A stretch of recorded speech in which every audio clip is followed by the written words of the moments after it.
Hey everyone, कैसे आप सभी। आई होप आप सभी अच्छे होंगे, अच्छे से प्रिपरेशन कर रहे होंगे। सो गाइस, वेलकम और welcome back to the channel.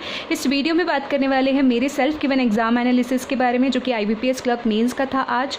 So video को लास्ट तक आपको देखना ही है, प्लस साथ में आप कॉमेंट करके ज़रूर ये बताइएगा कि आपका एग्ज़ाम कैसा हुआ, कितने नंबर ऑफ अटैम्प्ट्स हुए आपके और आपका क्या व्यू पॉइंट है। ठीक है, तो प्लीज़ वीडियो को लास्ट तक देखिएगा। चलिए स्टार्ट करते, साथ में मैं अपने नंबर ऑफ अटैम्प्ट्स भी बताती जाऊंगी। तो सबसे पहले बात कर लेते हैं, क्योंकि सीक्वेंस GA से स्टार्ट था, देन इंग्लिश आपका ओपन हो रहा था, then reasoning and then quant. तो इसी तरीके से सबसे पहले हम लोग बात करते हैं GA और FA के बारे में, जिसके बारे में सबसे ज़्यादा डाउट होता है, प्लस अपकमिंग एग्जाम्स के लिए कैसे क्या प्रिपेयर करना है। ठीक है, IBPS PO, RBI असिस्टेंट आने वाला है, SBI क्लर्क, SBI PO, तो इन सभी के लिए किस तरीके से क्या प्रिपरेशन करनी है। ठीक है, तो सबसे पहले जो मुझे लगा कि कितने मंथ्स का आया है, तो लास्ट 3-4 मंथ्स मैंने आपको बताया था कि last 3-4 months are very very crucial. And GA section मुझे क्वाइट इजी लगा। अभी जितने भी 2 से 3 एग्जाम्स हुए, RRB PO क्लर्क, एंड उसके अलावा जो पहले इस ईयर जितने भी एग्ज़ाम्स हुए उसके कंपैरिजन में बता रही हूँ, आफ्टर LIC। ओके, LIC के एग्ज़ाम के बाद में मुझे काफ़ी ईजी लगा।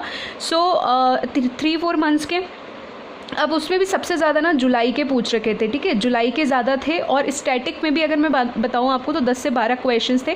लेकिन थोड़ा सा बता दूँ कि RBI का उद्गम पोर्टल, उद्गम के बारे में बात था। जैसे कि अभी हाल फिलहाल में जून जुलाई के बीच में आपका एक तो एक्सपोर्ट इंडेक्स आया था, एक्सपोर्ट प्रिपेयर्डनेस इंडेक्स, उसके अलावा आपका ग्लोबल लिवेबिलिटी इंडेक्स आया हुआ था, उसके बारे में क्वेश्चन था।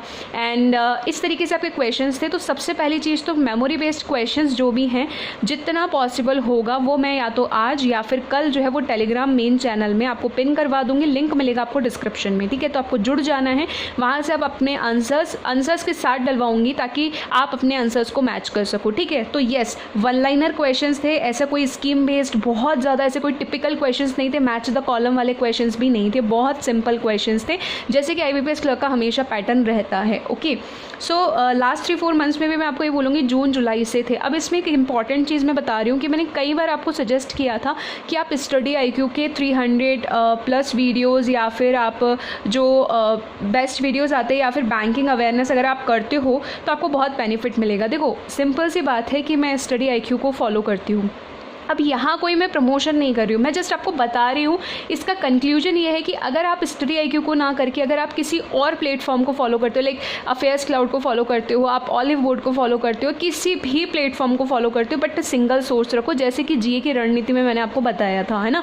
सिंगल सोर्स से होता है क्या है कि आपका मल्टीपल टाइम रिविजन जैसे ही होने लग जाता है, तो वही तभी आपको फ़ायदा होता है, चाहे कैसा भी आपका एग्ज़ाम आ जाए। ठीक है, सो इसीलिए मैंने जस्ट आपको आइडिया दिया है, क्योंकि कई बार आप लोग मुझसे पूछते हो कि मैम आपका कौन सा सोर्स है, कौन से सोर्स से आप प्रिपेयर करते हो। सो आई जो प्रिपेयर फ्रॉम स्टडी IQ, तो 300 उनके best, and banking awareness, but banking awareness का भी इतना ज़रूरत नहीं पड़ा था, 300 से ही काम बन जा रहा था। ठीक है, सो ये मेरा व्यू पॉइंट रहेगा अबाउट द GA सेक्शन। तो इट वाज वेरी इजी, आराम से आप अगर अच्छे से भी मतलब प्रिपेयर करके गए हो, मतलब ऑन एन एवरेज अगर मैं अटैम्प्ट बताऊँ तो यहाँ पे 25 के आसपास भी अगर आपने अटैम्प्ट किया है विथ एक्यूरेसी की बात कर रही हूँ ऑन एन एवरेज, तो that's a very good attempt. Okay, so static भी मैंने बता दिया, वो भी करंट न्यूज़ में से भी निकल के ही आ रखे थे। ठीक है, अब बात करते हैं यहाँ पे कि मेरे GA सेक्शन के अंदर कितने हुए, तो आई अटैम्प्टेड 24। ओके, इंग्लिश के बारे में, तो इंग्लिश भी इजी आया हुआ था। ठीक है, इंग्लिश भी और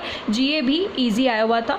तो इंग्लिश के अंदर अब बात करते हैं, अब देखो जिनकी इंग्लिश अच्छी नहीं है या वीक है, तभी वो आराम से 20-22 क्वेश्चंस निकाल सकते थे, इतना आया था इंग्लिश। ठीक है, मतलब समझ आ रहा था कि आप कर क्या रहे हो, ये मैं बोलना चाह रही हूँ। बेसिकली आया क्या था कि लाइक जैसे अगर मैंने बोल दिया कि इस चीज़ का सिनोनिम्स बताना है, तो सिनोनिम आपको समझ आ रहा था, आपको अंडरस्टैंडिंग बैठ रही थी। होता है ना मेंस के एग्जाम में अंडरस्टैंडिंग बैठती नहीं है, समझ ही नहीं पाते हैं RC में क्या बोल रहा है, क्लोज टेस्ट क्या बोलना चाह रहा है। सो वो लैंग्वेज जो है उसको कॉम्प्रिहेंड कर पाना बहुत आसान था। सो RC यहाँ पे 2 आए थे, जैसे कि एक तो पूरा RC आया हुआ था, एक दूसरा जो RC था उसमें पैरा 1 करके पैरा 2 करके दिए हुए थे।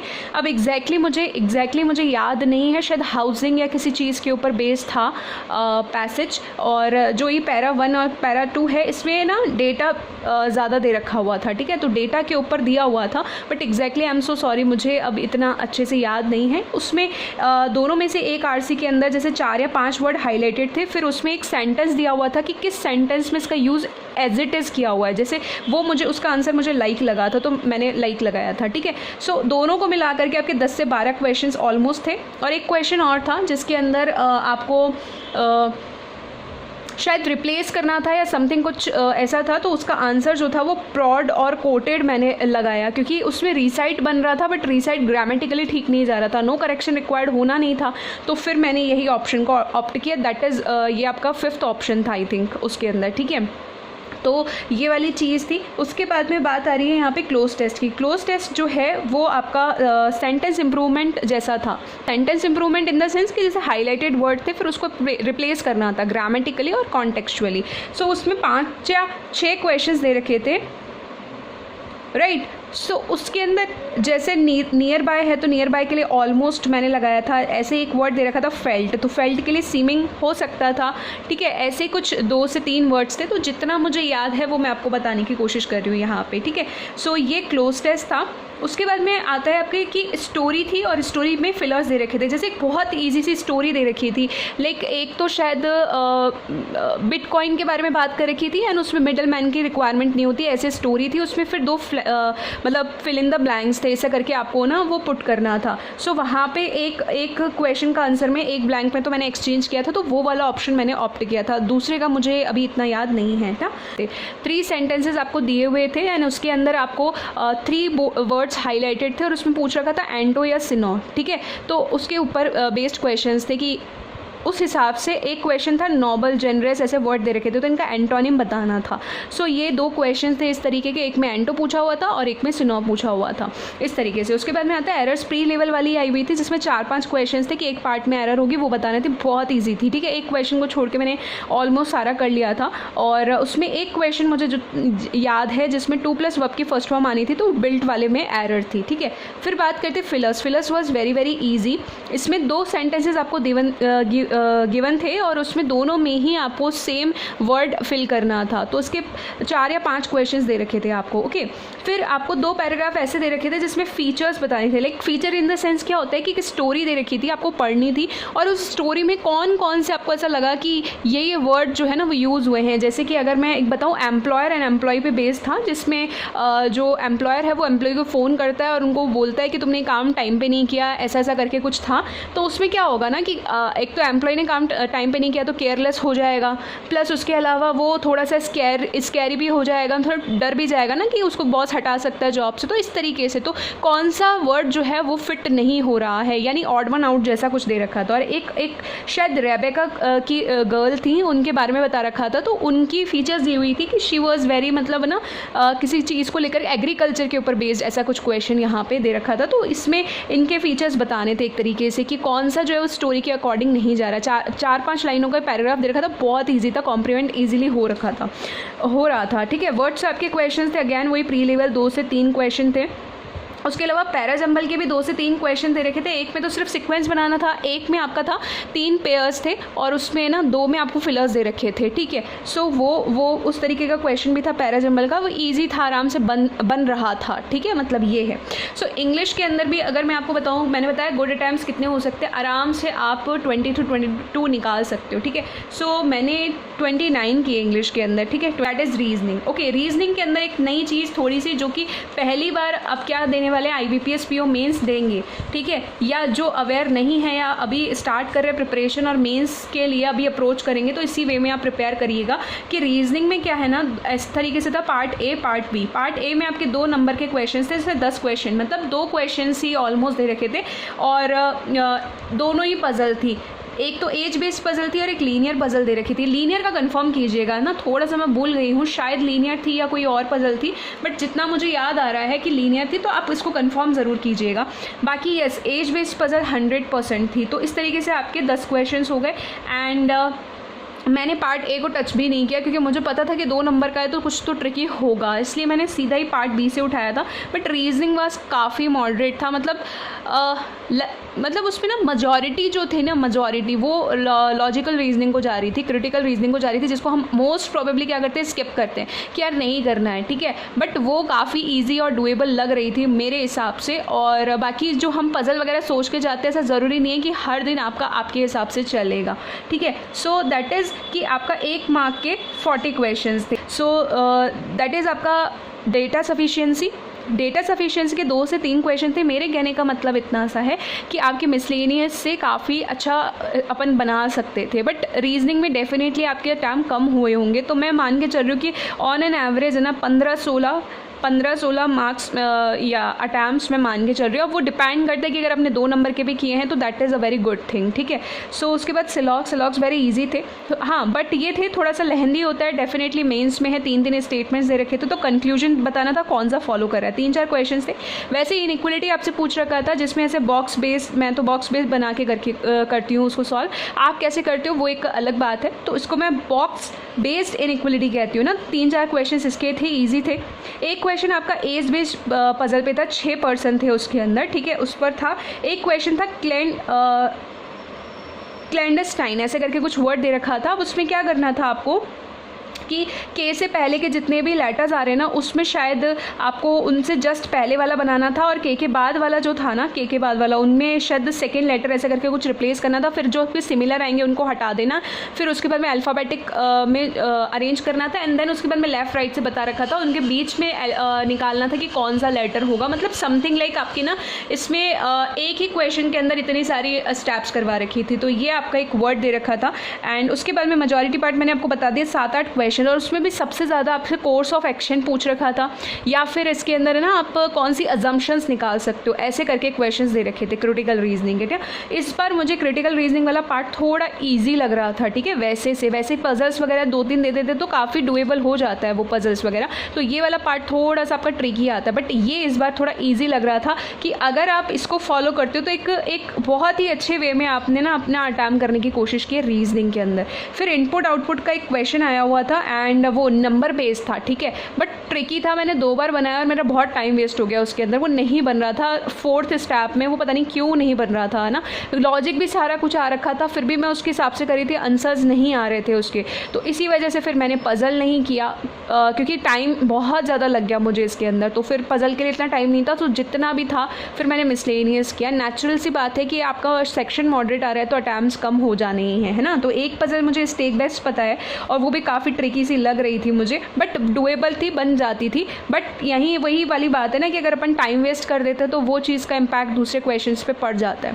एक क्वेश्चन डायरेक्शन का था, that is was very easy, उसका ऑप्शन नंबर 5 आंसर होने वाला था। फिर उसके बाद में आता है रिजल्ट बेस्ड दे रखे थे, जैसे 3 स्टेटमेंट आपको ऐसे दे रखे, फर्स्ट, सेकेंड एंड थर्ड, कुछ स्टेटमेंट्स दे रखे होंगे कि इवन है तो इसके इवन के बाद में मान लो प्राइम नंबर है तो आपको क्या करना है, उसका डिफरेंस करना है, या डिफरेंस आ जाए उसका मल्टीप्लाई 2 करना है, ऐसा करके आपको इस तरीके से ये 3-4 क्वेश्चन इसके ऊपर बेस दे रखे थे, ठीक है।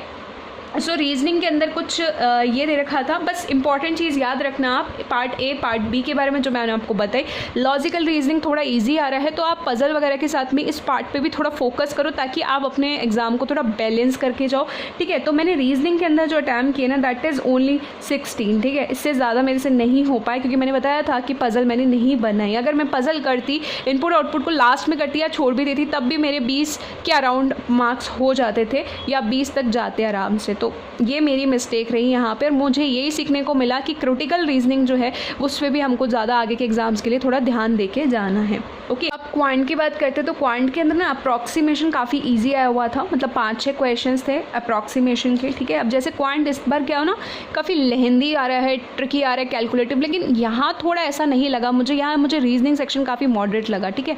सो ये वाली बात थी। अब DI आपकी 4 DI दे रखी थी, जिसमें एक तो मैंने 2 DI अटैम्प्ट की थी, जिसमें आपका प्राइवेट एंड गवर्नमेंट वाला था। टोटल आपको पाई चार्ट में दे रखा था, फिर आपको परसेंटेज के थ्रू टोटल की वैल्यू आ जाएगी। तो प्राइवेट के लिए एक टेबल दे रखी थी, फिर वहाँ से आपके गवर्नमेंट एम्प्लॉयज़ आ जाएंगे। तो ए की वैल्यू कुछ 1000, 100 एंड 900 आ रही थी, उसमें एक क्वेश्चन का आंसर 69% आ रहा था। क्योंकि देखो इतना टाइम नहीं होता है मेंस के अंदर ना, फटाफट से बहुत सारी चीज़ें होती है जो माइंड में नहीं रह पाती है ना रिकॉल, तो जितना मुझे याद है वो बता रही हूँ। और उसमें 3-4 क्वेश्चंस और फिर फर्दर भी आपको कैलकुलेशन करवा रखी है, तगड़ी वाली, ठीक है, तो वो इंपॉर्टेंट चीज़ है। उसके बाद में डी के अंदर वैल्यू 2000 थी, ऐसे 800 1200, तो ये काफ़ी ईजी थी। उसके बाद में कैसलेट काफ़ी लोगों ने अटैम्प्ट नहीं किया, बट मेरे से एक बार में नहीं बनी कैसलेट, ठीक है, फिर मैंने दोबारा ट्राई की तो मेरे से बन गई थी। सो इसके ऊपर भी 4 से 5 क्वेश्चन आए हुए थे। बी की एग्जैक्टली वैल्यू 300 थी, सी की 522 थी, इस तरीके से वैल्यूज़ मेरी निकल के आ रही थी। एंड इसमें एक क्वेश्चन का आंसर 4:1 था। आई थिंक इसमें आंसर नहीं था, वो इसी वाली पजल का आंसर था, वो 4:1, ठीक है, जो प्राइवेट एंड गवर्नमेंट एम्प्लॉय का मैं आपको बता रही हूँ, 4:1 इसका ही था। तो इस पे बेस भी कैसलेट पे भी 4 से 5 क्वेश्चन थे। उसके बाद में एक पाई चार्ट वाला था। उसके बाद में मैंने इसमें टैक्सेस के ऊपर कुछ बात कर रखी थी, फर्दर नोट्स 4-5 तो नोट्स दे रखे थे, सो मैंने इसको लीव कर दिया पहले ही देखते। और मिसिंग DI दे रखी थी, वो भी काफ़ी लेंथी सी लग रही थी, सो मैंने इसको भी स्किप कर दिया। ओके, नेक्स्ट अपडेट के फॉर्म में ना बहुत सारे क्वेश्चंस पूछ रखे थे। जैसे 2 क्वेश्चन तो मैंने देखे थे कि मिक्सचर के दे रखे थे, उसमें भी वेरिएबल बेस दे रखा था काफ़ी, XY करके इस तरीके से। पार्टनरशिप को मैंने अटैम्प्ट किया लेकिन नहीं बना, वो पता नहीं क्यों मिस्टेक हो रही थी। मतलब अगैन वही बात बताऊँ कि रीजनिंग एंड क्वांट जो है काफ़ी, चलो क्वांट यहाँ पे थोड़ा डुएबल तो लग रहा था बाकी एग्जामिनेशन का कंपैरिजन में, लेकिन अगैन वो थोड़ा सा कैलकुलेटिव है, नंबर ऑफ अटैम्प्ट डिक्रीज होने वाले ही है ना, ऐसे करके। सो उसके बाद में आपके मिसिंग सीरीज थी जिसमें आपका 1 था, फिर 2 था, 18 था, ऐसे करके दे रखा था। उस पर भी फर्दर 2-3 क्वेश्चन पूछ रखे थे। तो इसका एक क्वेश्चन का आंसर 1.25 आ रहा था मेरा। उसमें जो लॉजिक था वो था 1 की पावर 0, 2 की पावर 1, 3 की पावर 2, 4 की पावर 4, इस तरीके से उसका लॉजिक था। फिर एक रॉन्ग नंबर सीरीज दे रखी थी, रॉन्ग नंबर में भी 2 स्टेटमेंट दिए हुए थे, फिर उस पर फर्दर क्वेश्चंस पूछ रखे थे, ठीक है। क्वाड्रेटिक इक्वेशन के 2 से 3 क्वेश्चन बीच बीच में क्वेश्चंस दे रखे थे। सो 2 से 3 क्वेश्चंस में से एक क्वेश्चन शायद मॉडरेट था, वो काफ़ी मतलब समझ नहीं आ रहा था मुझे भी कि कैसे होगा। फिर उसके बाद में एक आपके मैंने को फटाफट से मेरे को ये बताइएगा कॉमेंट में कि Q1 Q2 थे या डेटा सफिशिएंसी थे या दोनों दे रखे थे, क्योंकि मुझे थोड़ा इसका आइडिया नहीं है। मैंने देखे तो थे बट वो मैं श्योर नहीं हूँ कि वो Q1 Q2 थे या फिर DS थे। इन दोनों में से शायद कुछ तो मैंने देखा था, तो वो एक बार मुझे कंफर्म कीजिएगा कमेंट के अंदर, ठीक है।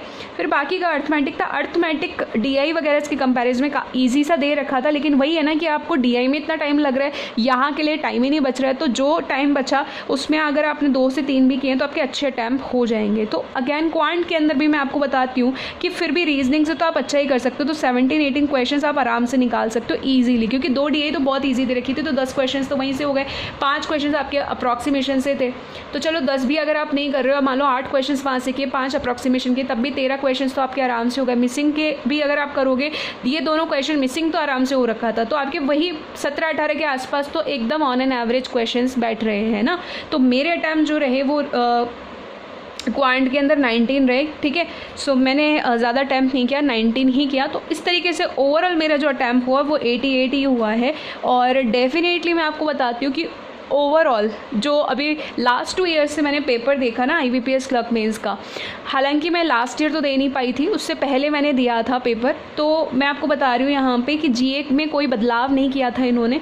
बाकी यस, पेपर का जो लेवल है वो थोड़ा सा अप है डेफिनेटली, उसमें कोई दोहराई वाली बात नहीं है। लेकिन जो मैंने आपको बताया ना यहाँ पे GA को लेकर के कि एक सोर्स से करो, और GA की रणनीति नहीं देखी है तो देख लेना, लिंक मिलेगा डिस्क्रिप्शन में। प्लस मैंने आपको क्रिटिकल रीजनिंग का पॉइंट बताया, ये इसीलिए बोलती हूँ कि पूरा वीडियो देखा करो, क्योंकि ये इंपॉर्टेंट एस्पेक्ट्स होते हैं सेल्फ गिवन एग्जाम एनालिसिस के, जो कि आप तक पहुँचाना और आपको जानना बहुत ज़रूरी है, ठीक है। क्योंकि ये चीज़ जब मैं अपने अंदर भी कर रही हूँ तो आपको भी कोशिश करनी चाहिए, क्योंकि उससे क्या होता है ना, हमें नहीं पता, हम सोचते पजल से हमारा एग्ज़ाम निकल जाएगा, बट कभी कभी जो छोटे से मिसलेनियस क्वेश्चंस होते हैं ना, वो भी हमारा एग्ज़ाम निकलवा देते हैं। कभी कभी हमारे कम अटैम्प्ट भी हमारा एग्ज़ाम क्रैक करवा देते हैं, है ना। So that is very important. तो अब डिपेंड करेगा कि क्या जो है कट ऑफ जाएगी, तो उस पर एक अलग सेशन में बात कर लेंगे। सो इस वीडियो में इतना ही। अगर वीडियो इन्फॉर्मेटिव लगा है तो प्लीज़ ज़्यादा से ज़्यादा शेयर कर दीजिएगा और लाइक कर दीजिएगा, ठीक है। इसके अलावा सब्सक्राइब नहीं किया चैनल को तो सब्सक्राइब कर देना फॉर मोर इन्फॉर्मेटिव वीडियोस, क्योंकि अपकमिंग डेज में हम बात करने वाले हैं SBI PO IBPS PO mains and plus उसके अलावा RBI के प्री प्लस मेंस के बारे में बात करेंगे। और बहुत सारी अभी कुछ चेंजेस अपडेट्स आने वाली है, जो कि टेलीग्राम पे आपको जुड़े रहना है, ठीक है। लाइव क्विज करना चाहते हो तो डिस्क्रिप्शन में लिंक मिल जाएगा आपको current affairs live quiz group का, तो आप उसको ज्वाइन कर सकते हो। रोज़ 10 बजे वहाँ पर क्विज होती है। So till then take care, bye bye and all the best. अच्छे से प्रिपेयर करते रहिए और प्लीज़ अपने जो नेक्स्ट फोकस है उस पर अब और भी अच्छे से अपने को ध्यान देना है।